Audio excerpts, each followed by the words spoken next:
and thank you for coming to the session on protecting the rule of law in the online environment, jointly hosted by EuroISPA, the European Internet Services Providers Association, and the European Commission. My name is Malcolm Hutty, and I'm the president of EuroISPA, and we have a very distinguished panel here to speak about a very wide-ranging topic: how to protect the rule of law when in the online environment so much is intermediated, and it is both important to ensure that the law is enforced and that rights are protected, but also to ensure that protections are given so that those who have sanctions applied against them have some fair recourse and fair procedure, so that this applies appropriately. In short, how do we ensure that the rule of law that we trust and treasure so much in the offline environment is fully applied and implemented in the online environment?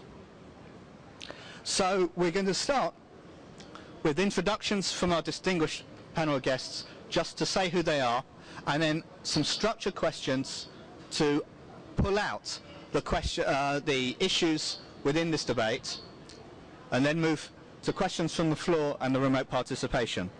So we're going to proceed in order. Can I ask Lee to begin, and then for each panelist to introduce themselves and their affiliation?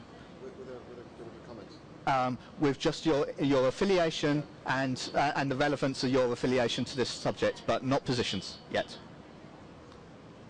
Okay, thank you very much, Malcolm, and welcome everybody. Thank you for this invitation. My name is Lee Hibbard, and I work for the Council of Europe in Strasbourg, and my office sits opposite the European Court of Human Rights, which is the home of the European Convention on Human Rights. My primary focus is really international human rights law in this context. Thank you.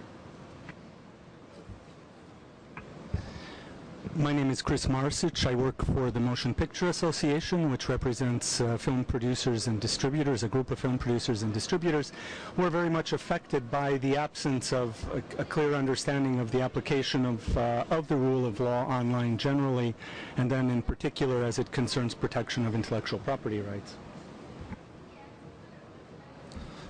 Thank you. My name is Claudio Ruiz, and I'm the director of the NGO Digital Rights in Chile.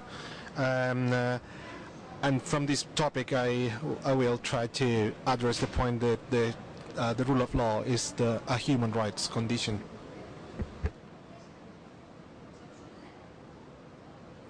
Good afternoon, my name is Eric Pigalle. I'm a member of the European Economic and Social Committee in Brussels, one of the few European institutions with representative of the civil society.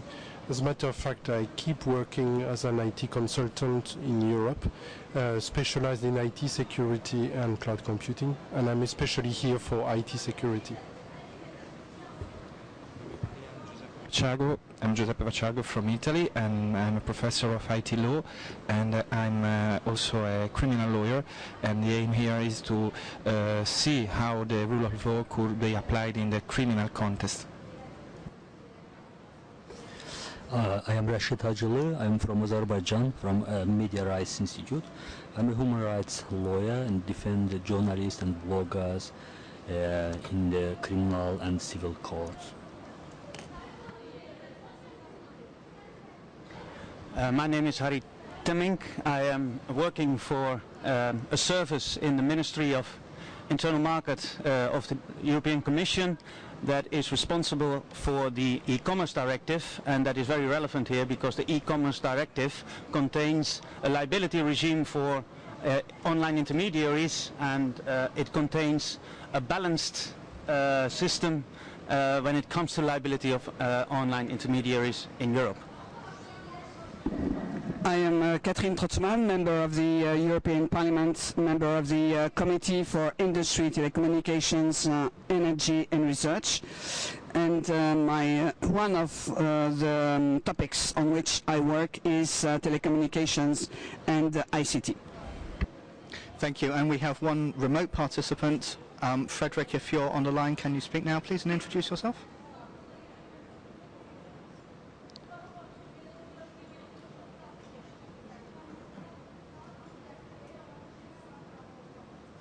Do we have the remote participant?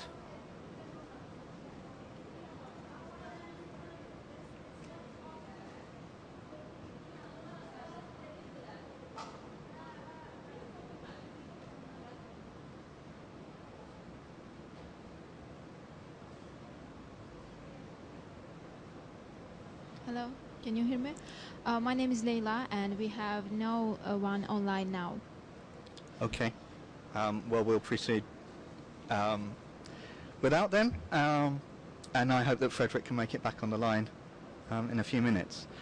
Okay, so to start this, the basic challenge is that while the internet has many, many good things about it, overwhelmingly good things, there is misbehavior and illicit activity, and there are complaints raised about that, and action is required against them. But the question arises, in respect of a specific complaint, what kind of procedural fairness is expected to be given to the person who is the subject of that complaint? Now, Lee, from a Council of Europe perspective, I'd like you to introduce where the rule of law applies to these kinds of how the rule of law applies, the concept of the rule of law applies to these kinds of questions. Is there a basic expectation that intermediaries should act in a blanket fashion to suppress wrongdoing, or is there a legitimate expectation of procedural fairness to the user that is accused of it? What does the rule of law mean, particularly in the context of, in the intermediated online environment, you're often talking about private services. You're not talking about locking somebody up and putting them in jail or fining them in a way that the rule of law often applies in other offline contexts, but you're talking about maybe taking their content down or disconnecting them from the internet or otherwise denying them the use of a commercial service. So how does that concept relate in that context? Thank you, Malcolm. There's a good question because it's very actual in the Council of Europe. There's a case going through the court now. It's with a decision imminent regarding the blanket cutting of access to YouTube in the country, and it's a question of Article 10 of the European Convention on Human Rights, which is the right to freedom of expression and the right to access to information. So that case is, we're just waiting for that case. But of course the court, in the meantime, the court will decide upon its reasoning, the steps that it takes to look at cases like this.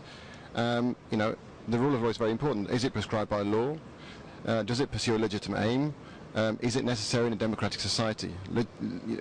Legality, necessity, proportionality. These are principles which which are come again and again and again in the reasoning of the European Court of Human Rights. So, of course, when it looks at cases, whether it be cutting access to a commercial service or whatever, it will be looking at the rule of law. It will be looking at the national laws in the different 47 member states of this organisation, and it will be comparing them, and I'll be looking at whether there's a margin of appreciation or not, how wide that is. I'm thinking of a case in particular, just to make it more live. A case which involved two private parties, a landlord and a tenant, in an apartment in Sweden. Whereby an Iraqi family was, and they basically they wanted to put up a satellite dish on the apartment to receive channels, commercial channels. Now that at first sight seems like a very straightforward commercial case, landlord and tenants. But effectively, what happened was they said, no, you can't put it on the side of the house. No, it's not possible under the contract, I imagine. They put the satellite dish in the house, and it was still not right, not good for the landlord. The case went through the courts in Sweden, and it came to the European Court of Human Rights. And the court found in violation of Article 10 the right to receive information. The right to receive information, news, even culture and entertainment. So it just shows you that even between two parties, private parties, international human rights laws kick in, and it's important from a human rights perspective, but also from a rule of law perspective. So you need both. You need both rule of law and human rights to work out these situations. If I just give you one more example, perhaps, there's an interesting case regarding the publication of online obscene pornography in a case involving called Perrin. It wasn't a case which was decided and judged upon. It was a decision on admissibility. So this case was rendered inadmissible by the court. It wasn't accepted by the court because there was no public interest. There was no Article 10, there was no right to access information, meaning there's no right to access obscene pornography. This obscene pornography was hosted in the US, but the owner of the company was French, and he was living in the UK, and then under the UK Obscene Publications Act, he was able, they arrested him, and he was sentenced to 30 months imprisonment. And this was commercial services. This was to do with the obscene pornography without any verification, without any screening, anything like that at all. So the court, in that case, a commercial case, talked about the commerciality of the case, but nevertheless, the rule of law was important, obscene publications, and also human rights. Thank you. Thank you. That's very interesting. So the rule of law questions are invoked in the context of access to online services, even though they're private and commercial, but that doesn't necessarily mean that it's going to go in the way of the defendant. Of course it can go, there can be limits to it. Now, Chris, the MPAA has been a leader in campaigning for greater intervention to defend copyrights, to prevent copyright infringement, to protect the rights of your members from those that would infringe those copyrights. And often that involves, in many cases that has involved your organization and other organizations that are similar and affiliated with yours, campaigning for greater action by internet intermediaries themselves in support of that. So I'd ask, my question to you is, what do you really want from those intermediaries? Do you want, when you accuse somebody of infringement, when you say there is infringement going on here and it must be stopped, do you want the intermediaries to take your allegations at face value and act upon it, to take action against that infringement automatically? Or do you think that there needs to be some kind of process, some kind of independent process maybe, or some other process that addresses rule of law questions in respect of your allegations as a complainant?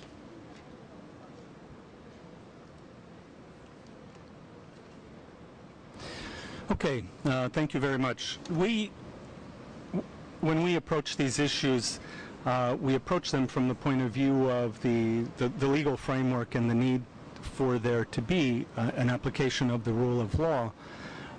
We have in Europe provisions that call upon intermediaries to cooperate with rights holders in dealing with abuses of intellectual property protection. They are in the European directives. Those have not really been implemented properly. Maybe there are problems that need to be addressed that have to do with the framework, but in any event, they haven't been implemented properly, and intermediaries have been shy about cooperating. Now, what do we ask for? I think you have to distinguish when we're talking about cooperation with intermediaries between issues revolving around sites and issues revolving around the behavior of individuals. With respect to sites, we have seen the application in Europe of European law to sites with a follow-on responsibility, in fact order to intermediaries to act and to block sites that are found to be substantially infringing. And I think it's important to underscore, which the papers for this session have not, that the courts are very much involved in this. We support it. The courts weigh up the various factors that would apply, the existence of other fundamental rights that might be in jeopardy if a blocking order were issued. And curiously, in case after case, they find that what the rights holders are complaining about are basically sites that have no other substantial purpose other than to infringe, and therefore they order blocking. And lo and behold, and despite the PR campaigns of gatekeepers of the Internet has continued to work, notwithstanding the orders that have been issued by courts and the actions that have been taken pursuant to those orders. So there I think the answer is very clear. We have a framework, it works, it's being challenged by Internet gatekeepers because they don't want it to work, but it can and has produced results in Europe. With respect to the handling of notice and takedown requests generally, those relate to title-specific requests.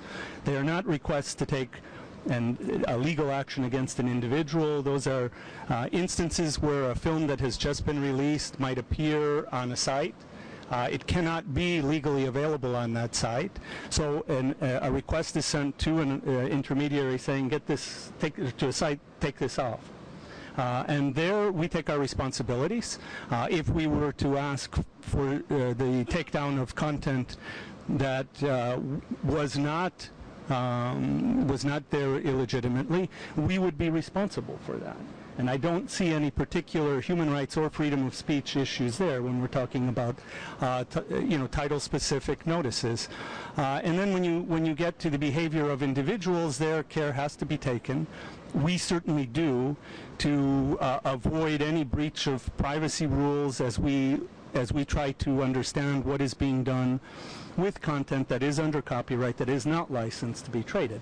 We have no interest in going after individuals without some protections for those individuals. We are not. We don't propose that disproportionate measures be applied to individuals involved in those sorts of actions. And there's a lot of false information out there about what we're looking for. We would like to see that sort of illegal activity diminished, but certainly not through disproportionate measures that would in any way jeopardize fundamental freedoms of individuals. So I think there are a lot of misunderstandings out there, some of them legitimate concerns based on misinformation, some of them propagated, quite frankly, by large, well-funded interest groups that would like to see basically a rules-free, well, not quite rules-free, an environment in which the internet is governed by their rules that they set. Thank you. Thank you. So, Chris thinks that organizations like the members that EuroISPA represents often don't cooperate enough with rights holders in protecting their rights.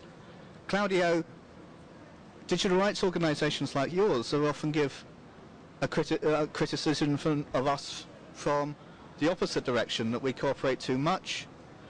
Chris says he doesn't want disproportionate measures to be taken. Often we're being told by digital rights organizations like yours that the measures that we do take are disproportionate and go too far and are overreaching. How do you justify such a position? Do you think that we are going too far? How far should we go?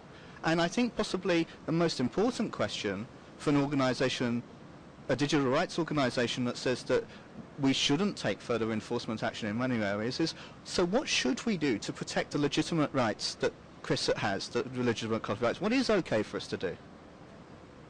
Well, thank you. I think it's a very good question. And I think the most important thing here is try to just connect the intermediary liability with how to protect human rights on the internet. There's a huge, strong connection between these two concepts. Has been so key concept that maybe you can say that maybe the intermediary liability or the system of intermediary liability has been one of the key points to just protect in some way some human rights from digital citizens on the internet. So the question about how to do this is the key question. And maybe we're all agree about the importance of human rights protection on the internet. This is not the point of the discussion. The discussion is how can we just balance the rights that are involved in this thing. And the lawyer answer about this question is just how the answer of this is what the law says. And what the law says carry us to another discussion, which is the distinction between what the law says and what the practices says. Actually, Chris is talking about the practices point of view, but I think it's quite important to just talk about the law point of view, what the law says. And what the law says, it's of course, it's changed in between countries. It changed between reality. It's different in Latin America than in Europe and than the States. But taking into account the international experience, we can see a lot of troubles, a lot of problems, and a lot of threats to human rights on the digital environments. And a lot of chilling effects, of course, about how when we use these legal tools to just taking down content without proper respect to human rights. So to answer your question, maybe I will say that maybe one of the key points to start the conversation, it's about to minimize the dangers or to just overusing that power that the law use, and in some way improve practices, which is some concept that has been widely talked in IGF. The GNI, for instance, that you this instance about to homogenize in some way private practices. But taking back the point of the law, I will say today we have a lot of threats on human rights and a lot of threats on thinking on a regional intermediary liability, and I'm talking about international experience as TPP, for instance, which has been nowadays it's been discussed under international fora, and as far as we know about that treaty, which content is absolutely unknown by the people, it will be a very, very complicated struggle over this balance between the rights of the right holder from one side and the important rights based on access to knowledge and access to just tools to just improve and use human rights on the digital environment. So I think the answer, it's very difficult to, the question is very difficult to answer, but maybe these are important principles to just take into account to just figure out how to solve it. Thank you. So Claudio, you've spoken mainly focused on the individual interests in this. But Eric, I'd like to ask you about business interests and business interests in the context of the rule of law rights of businesses. Where do you think the economic interests lie principally in this debate? Do you think that the main economic interest in this debate lies in greater suppression of unlawful activity and behaviour and unlawful content to support the property rights and the economic interests of businesses? Or do you think that there's a greater interest in protecting particularly small businesses or innovative businesses that have non-standard models from unjust or ill-founded accusations? Where is the economic side of this? Thank you for your question. First of all, the economic interest is quite obvious. When we are talking about IT security, we are focusing on protecting business assets. What is cybercrime? Cybercrime is more or less doing any crime using some computers and network. And the damage can be to physical goods. You can change some data in a nuclear plant, and the nuclear plant will be damaged. Yeah. So we are talking about the physical goods. Or you can damage client records, or you can damage anything more or less virtual data. And it works for both approaches. When you have this kind of case, as an IT security expert, we tend to first of all focus on avoiding this kind of problem. So building a whole IT security architecture to prevent any attack, any damage, internal or coming from inside or outside. But part of our job is also to look at what if, because the what if can always come. And then what if something happens, first of all, and it's especially true when we look at cloud computing, which is something coming up very deeply and strongly, where we are talking about cross-border deals, cross-border exchanges, cross-border processing and data storage. So, first of all, which law applies? If all parties are in France or wherever, it's relatively easy. But we turn in a global world that we know to be more and more cross-border. So then the first question is difficult. Which law will apply? Plus, are we talking about private law, a contract, an SLA, service level agreement? Are we talking about public law? This is another question to ask.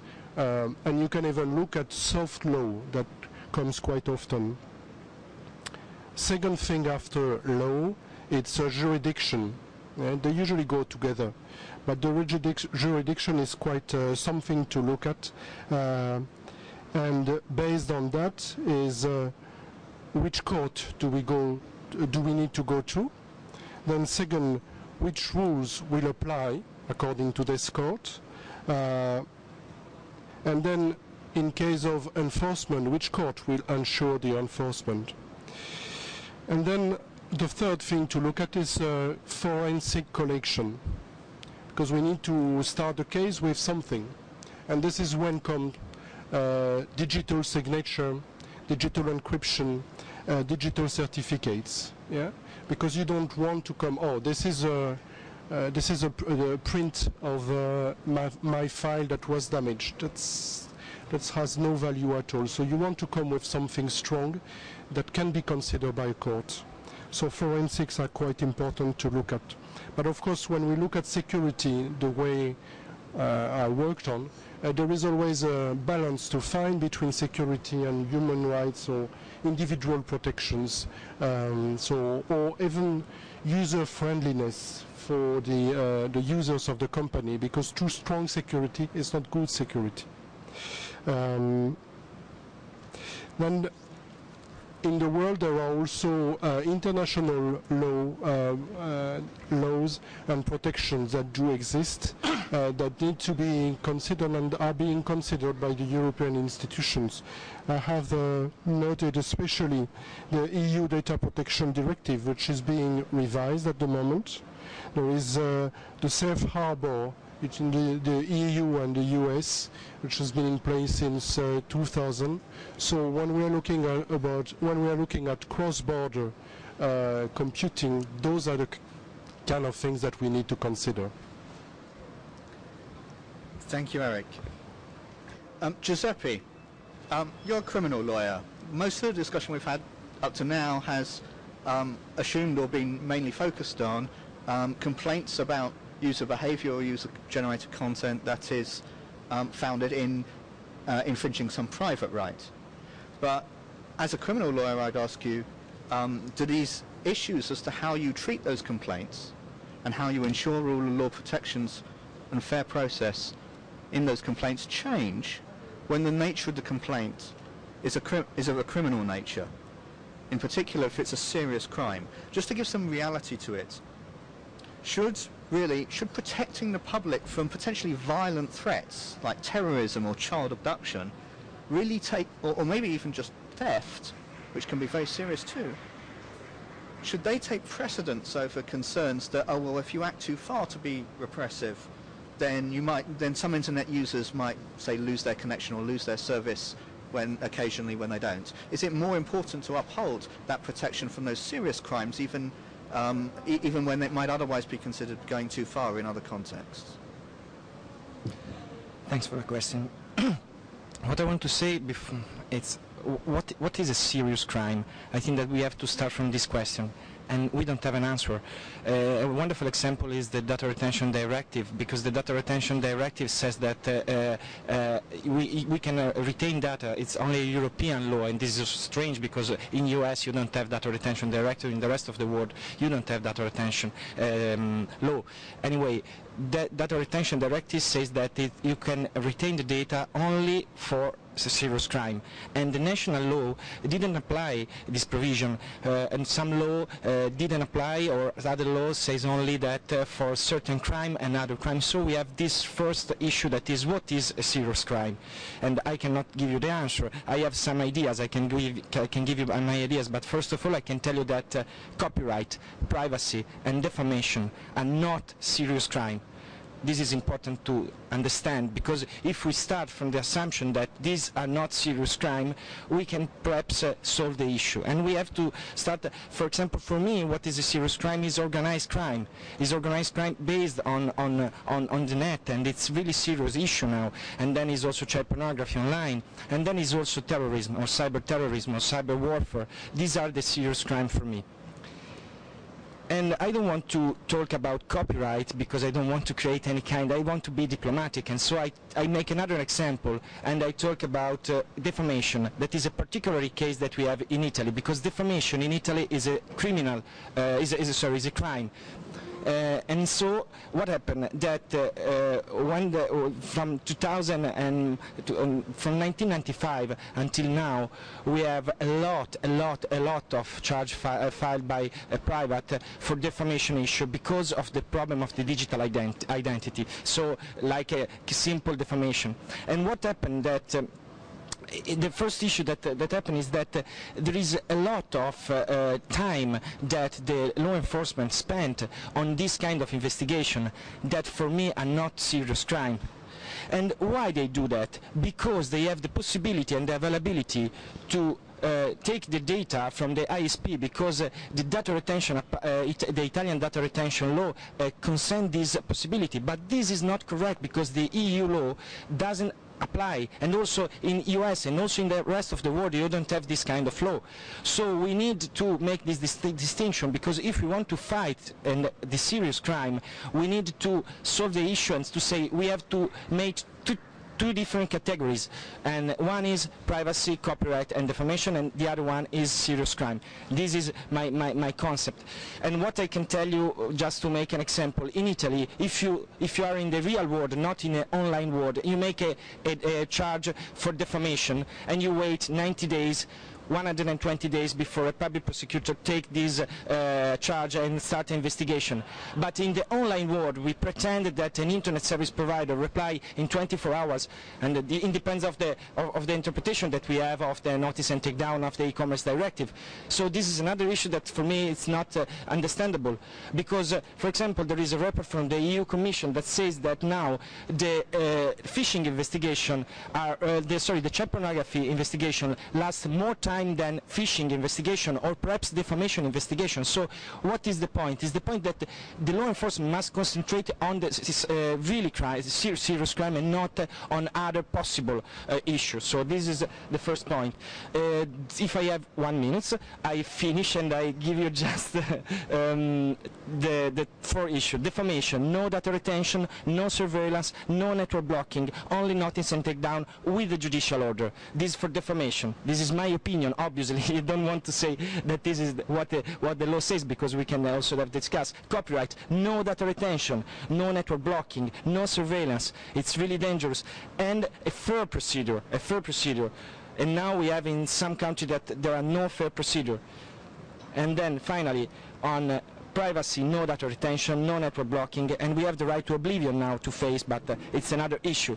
And to finish, serious crime, yes, I agree, I would like to have data retention, but globally, not only at the European level. I would like to have surveillance. Yes, I know that this is a great risk, but we need to take this risk if we want to fight cybercrime, and we have to respect fundamental rights. And also the user must use some security measure, like, for example, hash mail, that is an email that is a cryptographic email, or other instrument. Google now offers a service that tell you if there is a service, if your email is surveilled. So we need to also protect ourselves with this security measure. At the end, I disagree with network blocking. So I finish.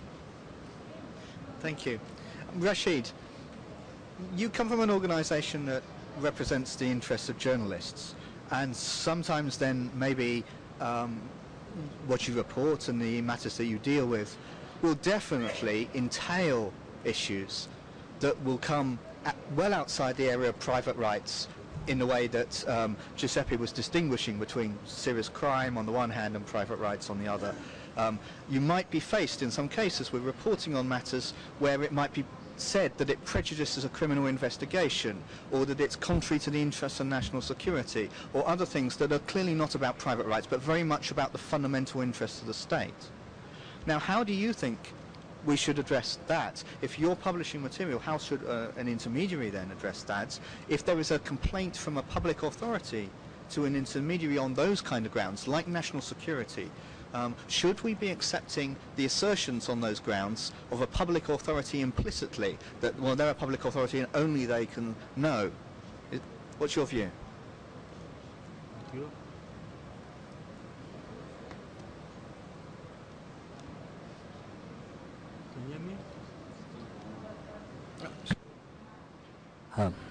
Hear me? Okay. Thank you.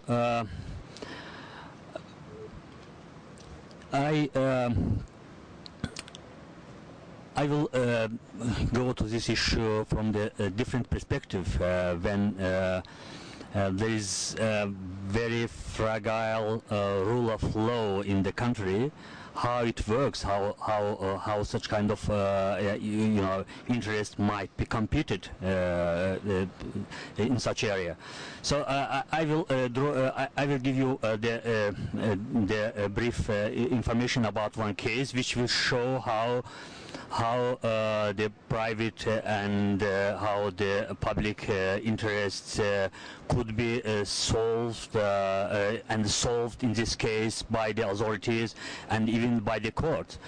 The case was dated 2007 when the Grave Crimes Court sentenced journalist Einullah Fatullayev, director of two critical newspapers, to a lengthy sentence, charging him with terrorism. In an article titled "The Aliyevs Go to War," Einullah Fatullayev put forward his hypothetical opinions about international disputes over Iran's effort to acquire a nuclear weapon, the United States' possible missile attack on Iran, and its consequence for Azerbaijan. The journalist wrote that in case of Azerbaijan's support for international anti-Iran coalition, Iran might launch a missile attack on strategic industries object in infrastructure in Azerbaijan. Then he gave a long list of such objects, such targets. Fatullayev followed that Iran may, there was following that Iran may put ethnic minorities living in Azerbaijan against the central government and criticize the government for their policy in such areas. Soon after the publication of an article, he was sentenced to a lengthy jail term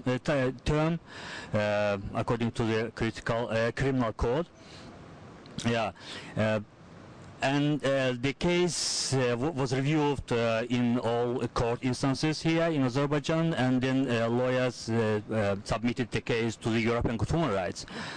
And in its decision on Fatullahev's case, European Court of Human Rights stated, Azerbaijani courts interpreted his article as a threat to destruction of public property or intimidation of population.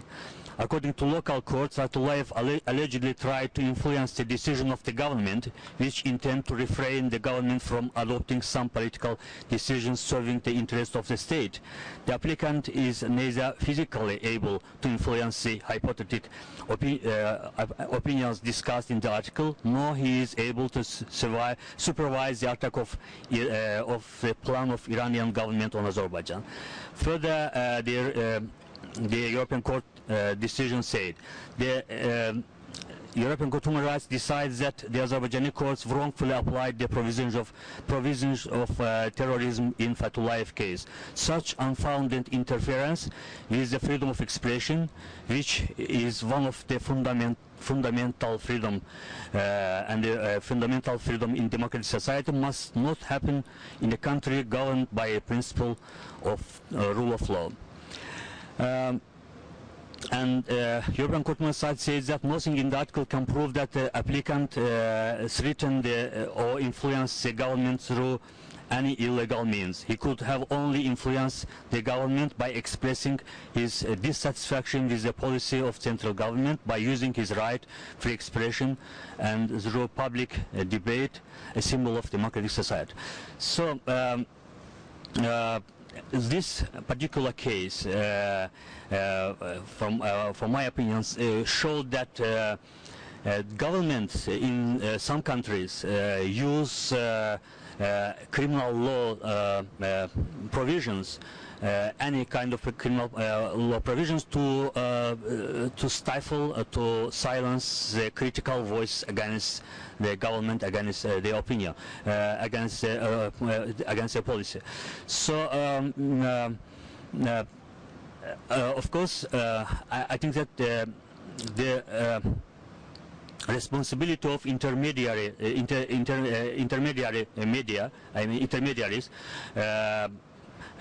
might be in some cases, very, as my colleague said, in very grave criminal cases might be, there need to be some immediate government influence, government intervention, but still in the places where the rule of law is very low, so such intervention might bring to a serious problem for freedom of expression. Thank you.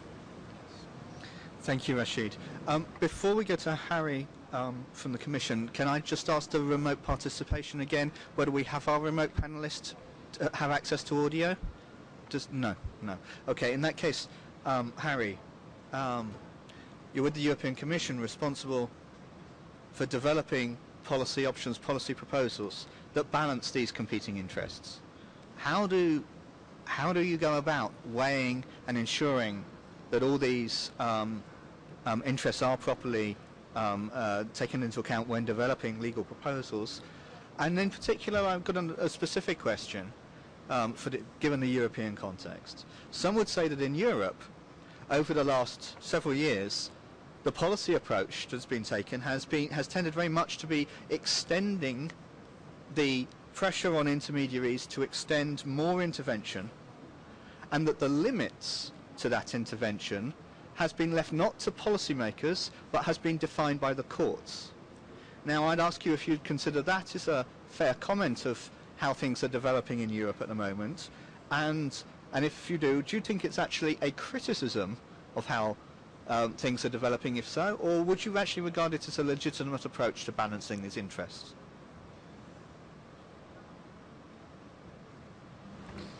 Okay, thank you very much for this question. If you allow me, I will actually give an answer in two parts. The first part is actually a little bit, I used to be a teacher at university. I will be a little bit of teaching. Teaching, no, that doesn't sound very nice, but let's say give information about what exactly the liability regime in the EU looks like and how it looks like. What does the e-commerce directive say about it? And then I'll come to your questions, actually. So first of all, we do have in Europe an e-commerce directive since the year 2000, which is the Middle Ages when it comes to internet, and it contains a so-called safe harbor for intermediaries, for online intermediaries. Now, how does that system look like? In principle, intermediaries are liable for the content that they are responsible for. That's the principle. But there is a safe harbor. So that means that under certain conditions, the intermediary is no longer liable for the content online. And actually, the directive makes roughly a distinction between two situations. First of all, an intermediary can be an internet access provider, providing a service of merconduit, as we say technically. In that situation, we consider that the intermediary is a postman. Has not much to say about the content. And then the directive states very clearly that there is only an obligation for the intermediary to act when there is an administrative or a court decision. So that's the only moment that an intermediary has to act, when there is normally a court decision that obliges him to do so. So that's one part of the story. And in practice, that works pretty well in Europe. There are not so much complaints about that. On the other hand, we have the situation, which is much more sensitive and much more complicated, of hosting services. Intermediaries providing hosting services. Those are services that are provided by companies like Facebook or e-commerce platforms like eBay or Amazon. In any case, companies that do have a certain control over their content. And in that situation, the e-commerce directive says that yes, as an intermediary, you're not responsible for any illegal content online unless you become aware of that illegal content. And when you can become aware of that illegal content, which is normally after a notice from someone who has an interest that the content is taken down, so after a notice you become aware of the illegal content or the alerts to illegal content. And then there is an obligation on the intermediary to expeditiously, which means as fast as possible, to remove or disable access, as the directive says. And that's the regime. That's the regime. So basically, you can rely as an intermediary on the safe harbor, but when you are aware that you are actually hosting illegal content, then you have to take it down or block it, which is not a word used by the directive actually, as quickly as possible. Now, there is another very, very important provision in the same e-commerce directive, and that's Article 15, and that's a very precious provision because it actually tells the member states of the 27 member states of the EU not to impose a general monitoring obligation on intermediaries, right? So that's the system, and that was my teaching part actually. So that system in itself is balanced because it makes sense then that you, as an intermediary, you're not supposed actually to control what is going on online. And what? 1 minute. And you're not supposed to take down unless you have actually knowledge of that situation. Okay, so this is the system. Now, we held as a European Commission a public consultation, which is a multi-stakeholder consultation, 2 years ago, and we asked everyone actually, what do you think about this regime? And guess what?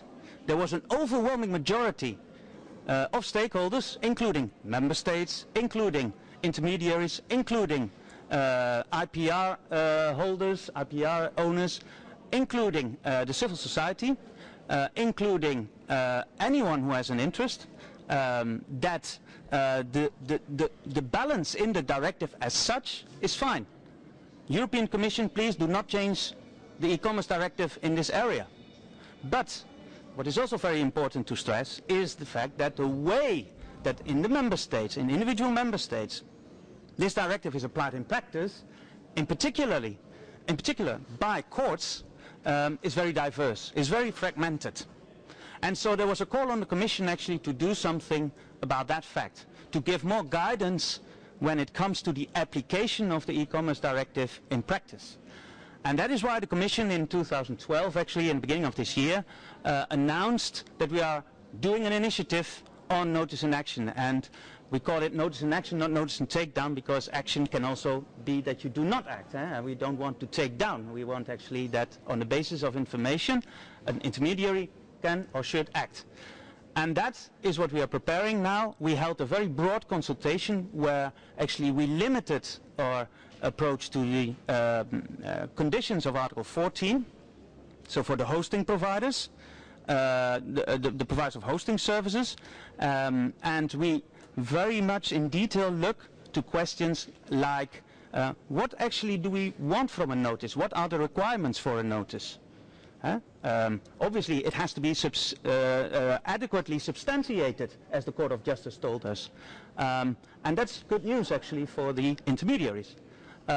It should also be clear that once that there is a notification from an towards an intermediary, that the intermediary informs the uploader of the alleged illegal content. And if I say alleged illegal content, it can be a copyright infringement, alleged copyright infringement, child abuse, yes, but also defamation. It can be anything what is illegal online. Phishing websites, illegal online gambling sites, you name it, because it's a horizontal approach. It is horizontal. It applies to everything. Okay, thank you. So, to cut a long story short, we are preparing this with 3 aims. First of all, illegal content should be taken off by intermediaries under the conditions of Article 14. Legal content should stay on. This is very important. And thirdly, we should give legal clarity to intermediaries in this respect as much as possible. Now, thank you, Harry. That's it. And of course, I think we all agree that legal content should stay on and illegal content should come off, but one of the big questions is, what are the processes for deciding between the two? Catherine, as a member of the European Parliament, As a people's representative, you represent the public interest in its broadest extent. And while each of us as stakeholders have particular specialisms and interests, particular areas where we are concerned, you have to consider the full breadth of the public interest in this. So I have several questions for you. Oh. I would ask you, first of all, how you would go about balancing that full range. But I would also ask you, as a politician, where you feel the real political pressure. Do you feel more political pressure from organised stakeholders asking for more action for intervention, or do you feel more political pressure from ordinary citizens concerned about protecting their individual rights? Thank you for these two questions. I will perhaps also take the different interventions before me in explaining the position of the European Parliament as a legislator. The position is that any limitation of fundamental rights, not internet access per se, but freedom of expression and privacy online, can only be necessarily punctual and needs to be decided by a judge. This is the notion of fair trial. During the telco package debate, one of the key questions was whether such judicial decision should always occur before the right is limited, or if such decision could sometimes take place afterwards. Because we are representatives of the public, the Assembly's heart was really with the first position, before. For legal reasons, subsidiarity, no clear EU competence on the internal judicial organizations of member states, the final result was a bit less intangible. Such an approach means that two cases are to be avoided at all costs: extrajudicial censorship and extrajudicial monitoring.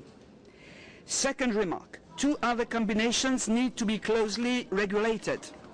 Judicial interference with fundamental rights. Here we have a fragmentation risk. Certain material considered lawful in some countries, you said it, and some unlawful in others. If we take the example of UK, projects of making porn, not child porn, just porn, illegal. There is also an operational problem, slowness of the procedure. Secondly, judicial monitoring, type of situation met in certain investigation. But would it be acceptable to generalize these procedures to non-criminal issues, or to extend the scope of criminal offences to cover new fields such as IPR?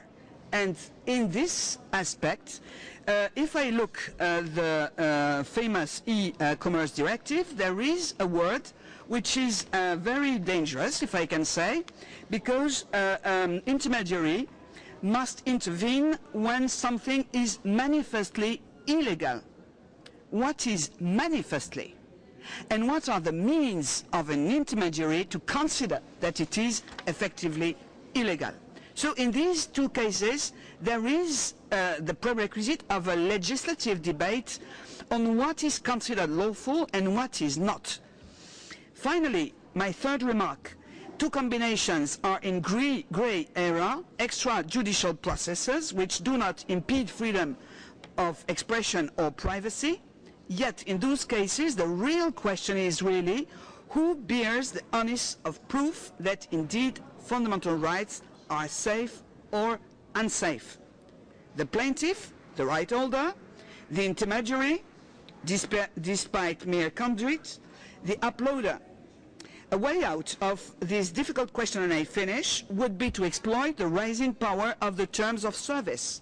Many observers of Internet governance point at how an even bigger part of Internet law is actually not hard law, not even soft law, but these terms of service-based rules. While fascinating, it is also a bit concerning from the perspective of traditional policymaker. As MEPs, we prefer being legislator than organizer of services or terms of services. And this can be also a problem for the user. For example, the need to be identifiable. Rather than liability issues between right holders and ISPs, it would be a matter of individual accountability. For example, needing then a form of identity proving possibly through electronic signature. This was the case, for example, suggested by a video games editor, Blizzard. So in any case, here we reach a paradox, and this is not only the balance between intermediary and public, but also in the demand of the public. Most civil rights movements consider that the decision to limit rights can only be taken by judges, whose decision, if it is to be consistent with the scale of the internet, should ideally rely on global framework set in hard law. Yet, at the same time, these same organizations show much resistance when it comes to hard coding the internet, often for good reasons, actually. So it is very difficult to find the balance, but what is very sure for me is that in the moment, the most difficult question is to define what is legal and what is illegal. Thank you, Catherine. And I'll take this opportunity to thank our very distinguished panel of panelists for what I think has already been an extremely interesting and provocative and useful debate and discussion. But the real joy and value of the Internet Governance Forum is the full multi-stakeholder participation, and so questions from the audience. So at this stage in proceedings, I will yield the podium to my colleague from the European Commission, who will conduct the open questioning from the floor and from our remote participants. Good afternoon. My name is Maciej Tomaszewski. I'm from the European Commission. As Malcolm mentioned, we should have a multi-stakeholder approach in this discussion. So after all what is being said, actually I would have a question to Malcolm. As the president of EuroISPA, organization which members are really involved in the questions that now we are discussing. So I would like to discuss how you would react to the discussion that we had, and how do you see, from your perspective, the role of intermediaries in the protection of human rights and rule of law? Well, possibly the advantage of organising a workshop in this format was that I would avoid the difficult questioning and pass all the hard work to my distinguished colleagues here. But I think possibly part of the answer, a big part of the answer, must be in our decision to promote this workshop. There are an important and balanced range of interests that must be protected. People do suffer real harm from illegal action, unlawful action that is done on the internet. But at the same time, as an increasing proportion of our lives moves into an online context where it is intermediated, how those intermediaries are expected to respond to mere complaints or allegations that it has been illegal that have not yet been proven, potentially calls into question protections that we use by the name of the rule of law, that we in free and democratic societies have come to expect in an offline context. So one of the big challenges for our society is how we ensure that the existing expectations that we have in an offline context can be properly implemented in an online context where there are intermediaries when in an offline context there were no intermediaries. So I would certainly endorse comments that some of our speakers had before, that of course it's important to remove illegal material but to protect legal material, because it is part of the fundamental rights of citizens to ensure that they are able to exercise their rights of access to information and their rights of freedom of expression and their rights of privacy for legal content. But how you make that decision, what processes you go through, I think we need to have a detailed debate about. To what extent does a user have the right to be heard in their defence before action is taken against them? Or should it be afterwards? Should it be before an independent panel? Must it be before a court? What about, if you say it must be before a court, how do you answer the charge that in some cases that will be too slow to prevent actual serious harm being done to people? These are questions that we need to debate as a society, and our response to the question is that we need to stimulate this debate through forums like this, which is why we've done what I've done. And I'm very much looking forward to the floor interventions. Thank you very much, Malcolm. I'm very happy that I didn't have to enforce the strict 5-minute deadline. I will pass the question now to the public. Hi, good morning. Good afternoon. Igor Ostrowski from Salens, previously serving a public role where in Poland, where we have tried to implement the notice and takedown, let's say, procedure similar to the one that has been placed in the United States.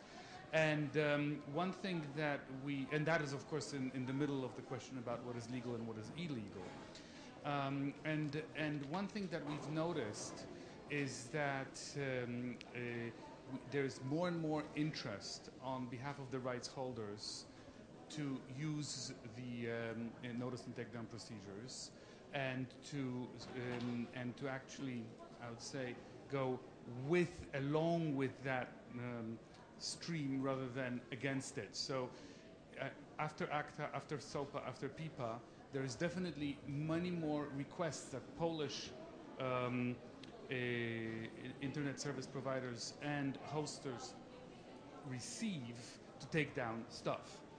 Now, that of course is good news, except for smaller intermediaries, for smaller ISPs and smaller hosters. This is actually a big burden.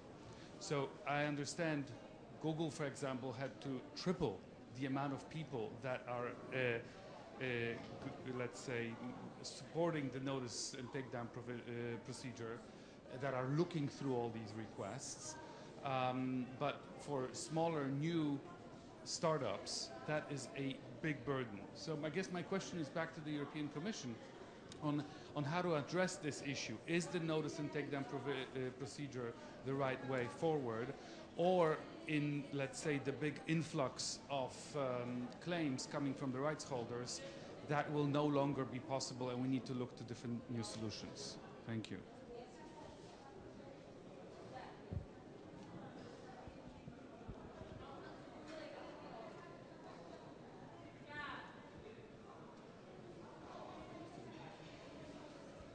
Would any of panelists would like to address this question?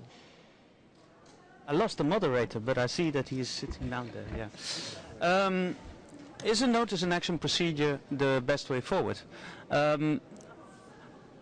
First of all, I think it is very clear again to make the distinction between, on the one hand, the regime of the directive itself, and on the other hand, notice and takedown procedures.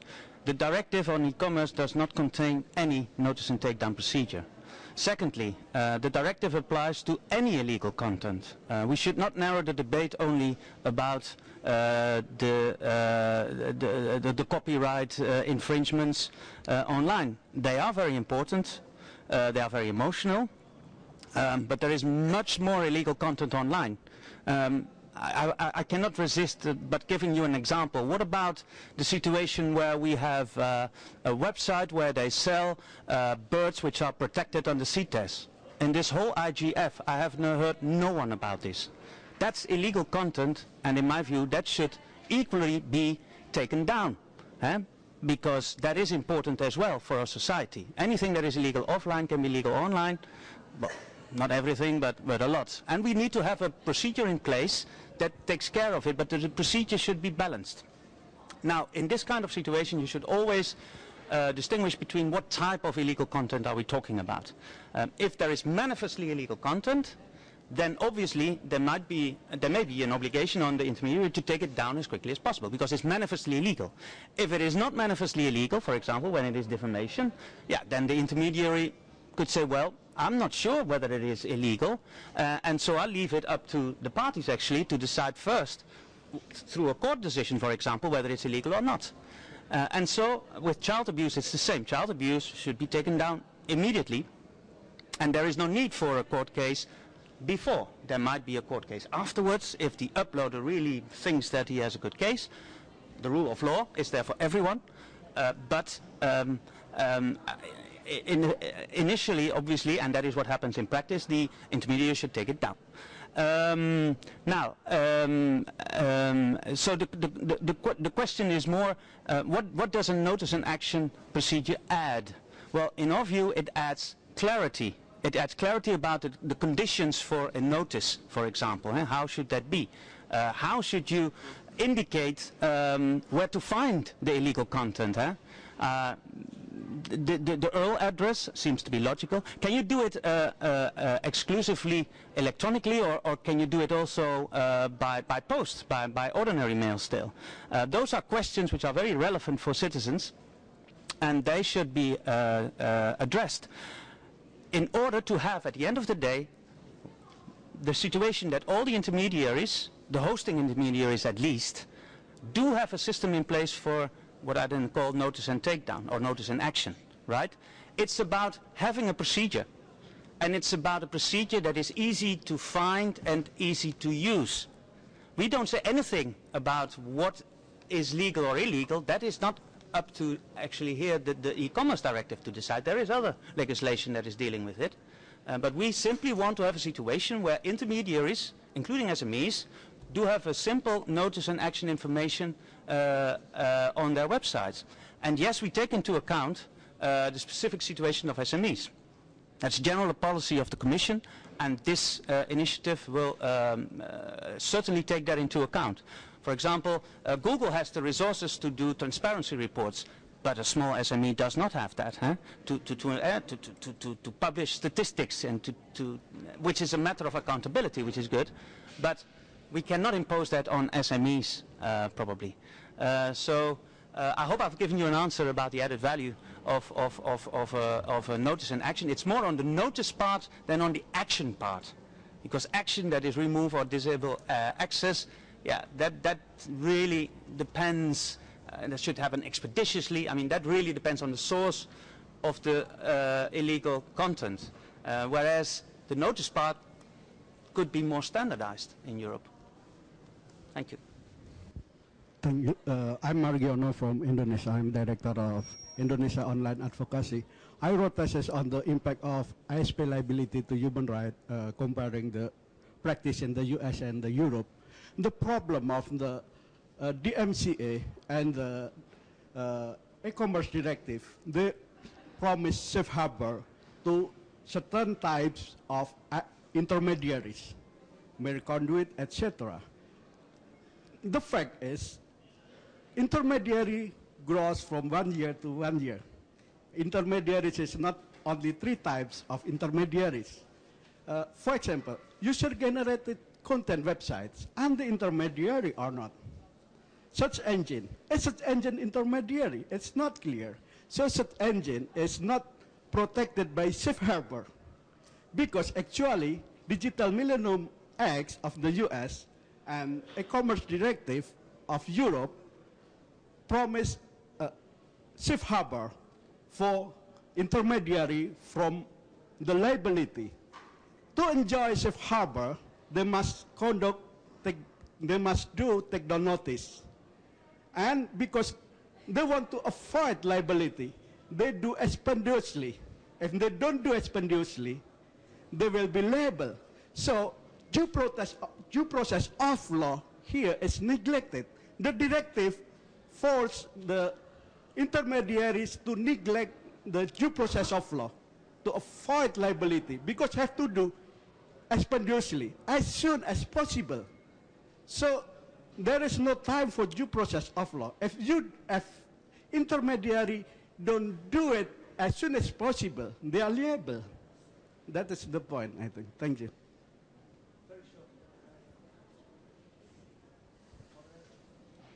Machi is moderating this thing. Oh, sorry. I will a very quick response. There are 2 main issues that you address. First of all, you say in practice we do find more than 3 types of intermediaries.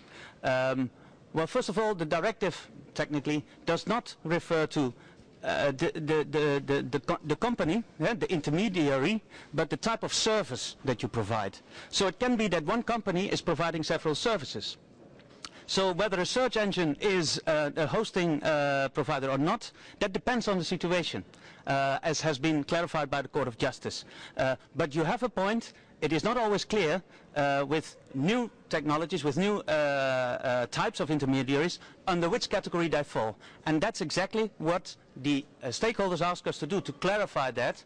But the clarification process is very dangerous, because obviously the directive tries to be technologically neutral, and if we try to clarify, in a binding instrument, which is what we will not do, but if we would clarify that in a binding instrument, then obviously the whole balance may be lost at some point. So that's my first remark. The second remark is about the due process when you say, well, when there is illegal content, then the intermediary has to take it down expeditiously as quickly as possible. Well, first of all, that requires that the intermediary knows, is absolutely convinced, is aware is the word that the directive used, that there is illegal content. Not all notifications lead to taking down the content, because that's why I said alleged illegal content.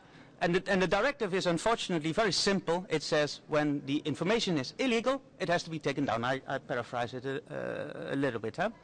So, but it is not true that an intermediary has to be forced to take it down when it is not convinced that the information is illegal. Yeah, chilling effect. Okay, that is true. But unfortunately, the directive only says when you as an intermediary, you are aware, whatever aware is, through a court case, yeah, then you are aware. Through a notice is another opportunity, but then the notice has to be clear and the claim has to be substantiated. So that's the rule of law as well. Huh? So only then you need to act as an intermediary. In the other situations, you have the terms of service, perhaps, that tell you first shoot, then act.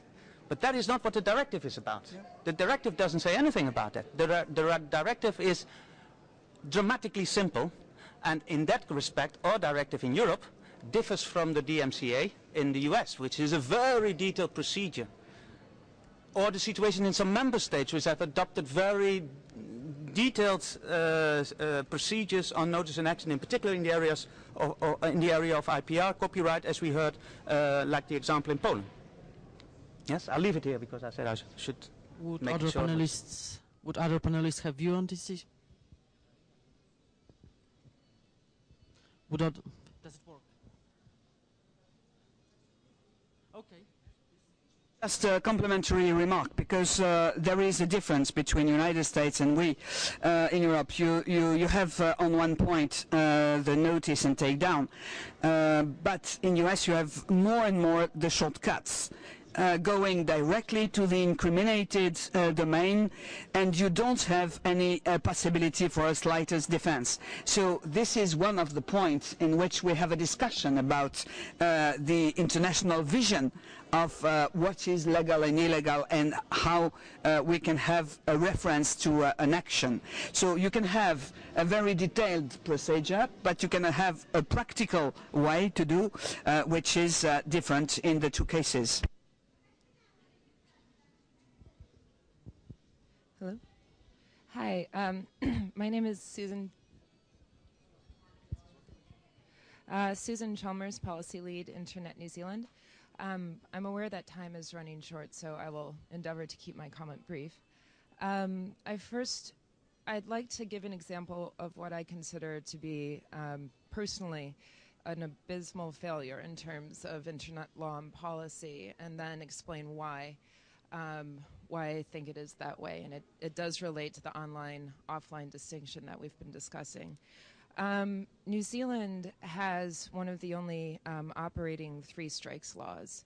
And there are a few problems wrong with the three strikes law, and as evidenced by some of the first three strikes or graduated response laws for copyright infringement, as evidenced by some of the first cases that have come before the tribunal just recently.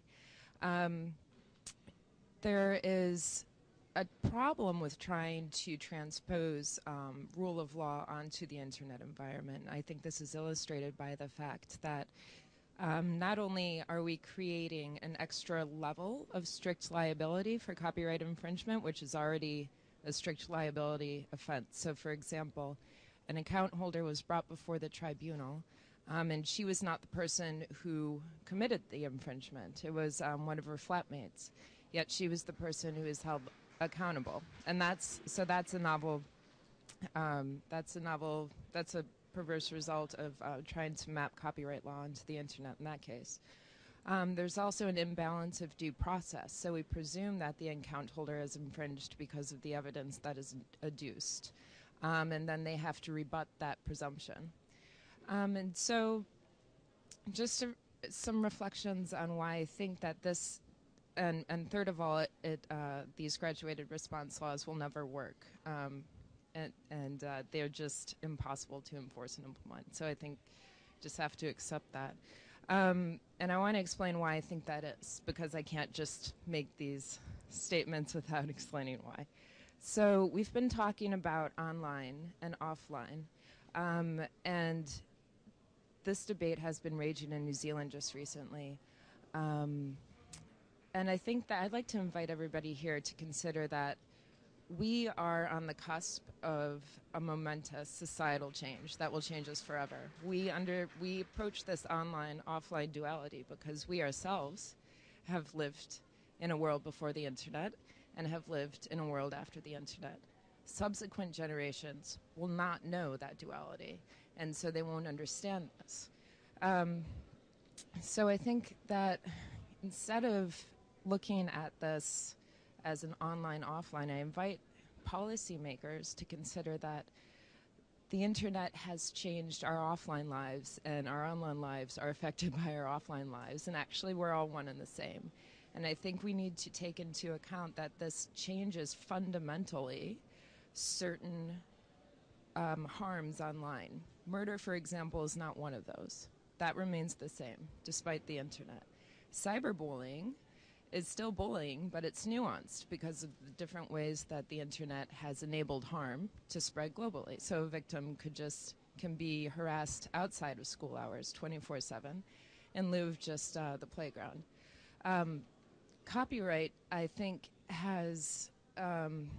is functionally defunct in the online environment. We cannot meaningfully enforce a right of reproduction over copies. I mean, it is, for all intents and purposes, an obsolete concept.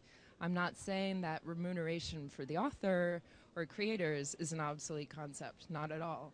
I'm just saying that the conceptual framework in which copyright was created no longer applies in the internet world. So these are illustrations that I think are useful in thinking about the online-offline distinction.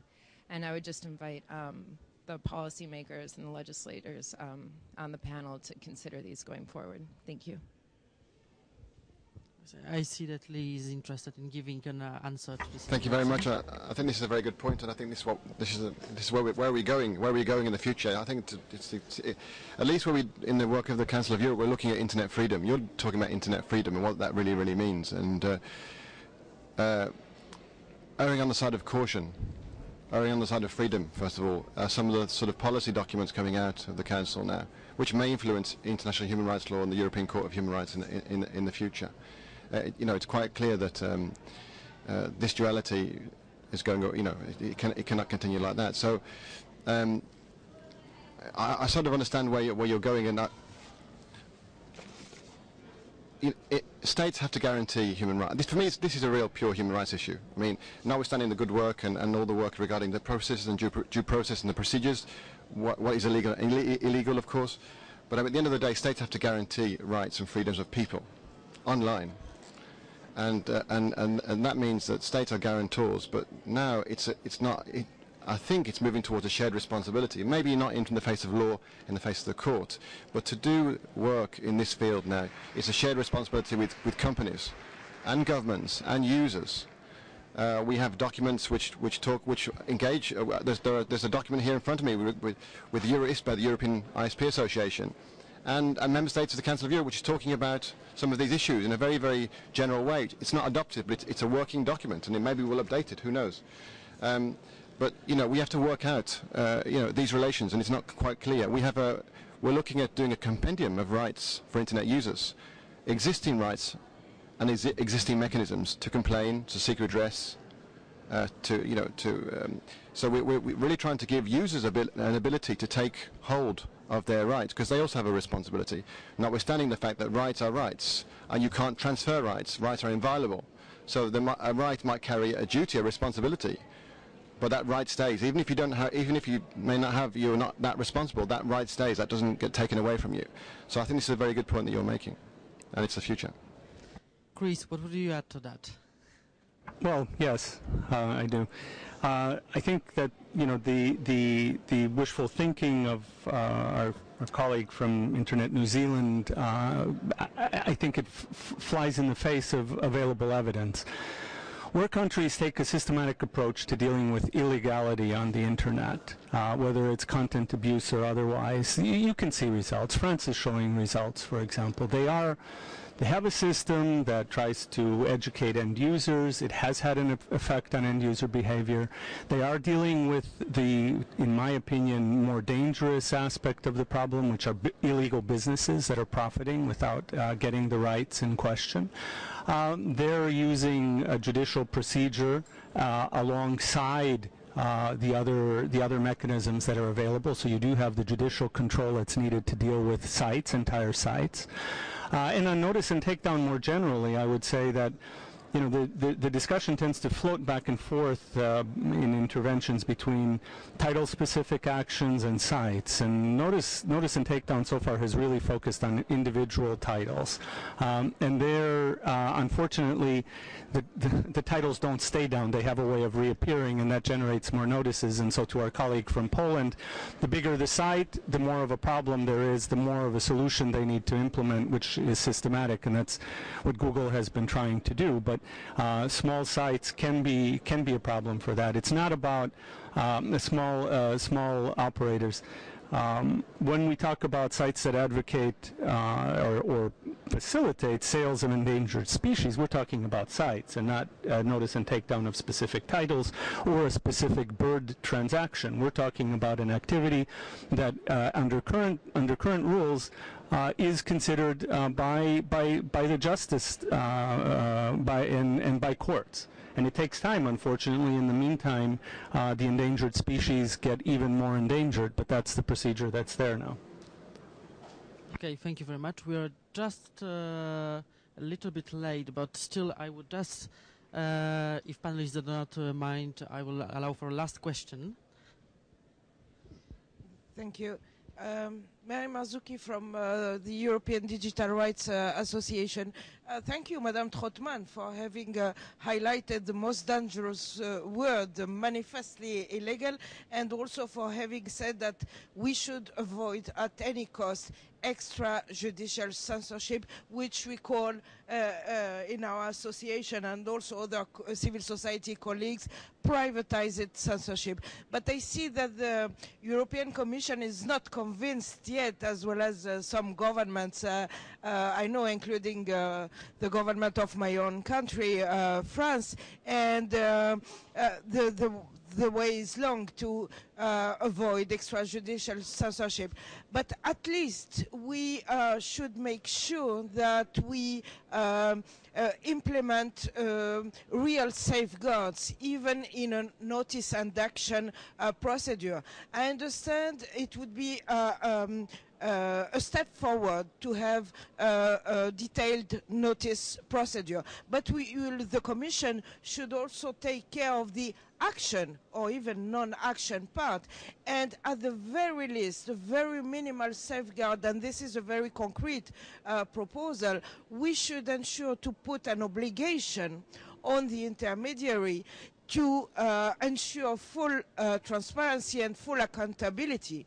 Now there are some projects, like in the US, a project run by the EFF and other organization called the Chilling Effect, documenting all the taking down kind of action.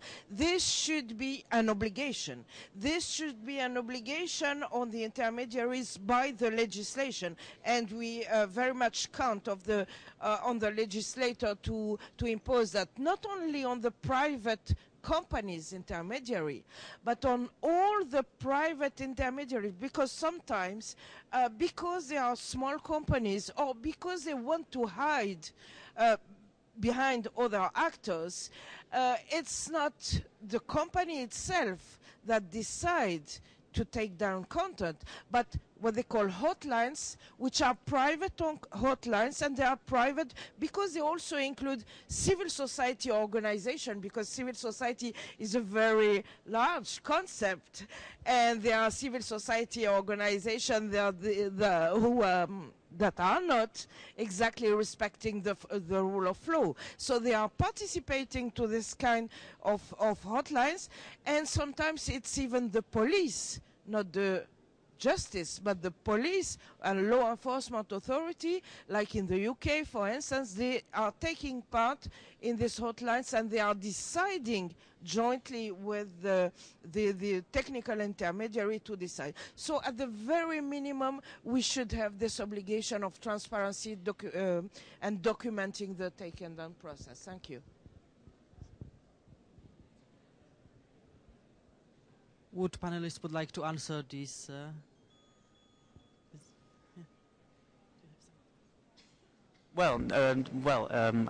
Sorry for the rest of the panel. I've spoken already quite a lot, but no, I think that's a fair point of accountability of the decisions made by intermediaries. Absolutely. So I take the point that was just made. An absolute fair point.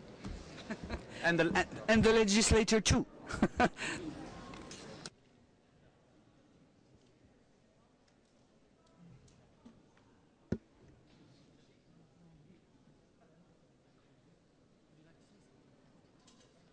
Thank you, Mathieu, for calling me then to wrap up what I think has been a very fruitful session. By some very distinguished panelists and some very astute questions from the general participation. The Internet Governance Forum is not an environment where you expect to achieve outcomes or even necessarily consensus on anything. So I hesitate to use the word consensus on any points that we've discussed today. But I would like to say that there have been a couple of points that have been raised that have been repeated, and which there has been no contradiction that I have heard. The first was raised first by our first distinguished panelist. The idea that the rule of law and procedural fairness is invoked when intermediaries take action to intervene to suppress content and activity on the grounds that it's illegal or infringes the rights of the third party. Now, what the full implications of that are and where that stands may be different to interpretation, but that mere proposition that it is invoked and needs to be considered, I did not hear any challenge to that during the course of today's discussion. And the second important point, I think, was made many times, I think, but it was made perhaps most clearly by Catherine Troutman, who said that illegal material and behaviour should be suppressed, but legal material and behaviour should not. Surely a fundamental point, because that implies a need for mechanisms to be able to distinguish the two. And given an apparent agreement that questions of the rule of law and procedural fairness are indeed invoked, it then follows by synergising those two propositions that these mechanisms to distinguish the two must be ones that provide and respect the interests of both those who are complained about as well as those making the complaint. Now, I think that's quite something to have achieved. That is established a grounding point for taking forward these discussions as to exactly how those interests should be implemented. But that in itself, I think, is a very productive thing to note and to report. So I will end by thanking once again my distinguished panelists and distinguished members of the audience. Please, everybody, in the usual fashion.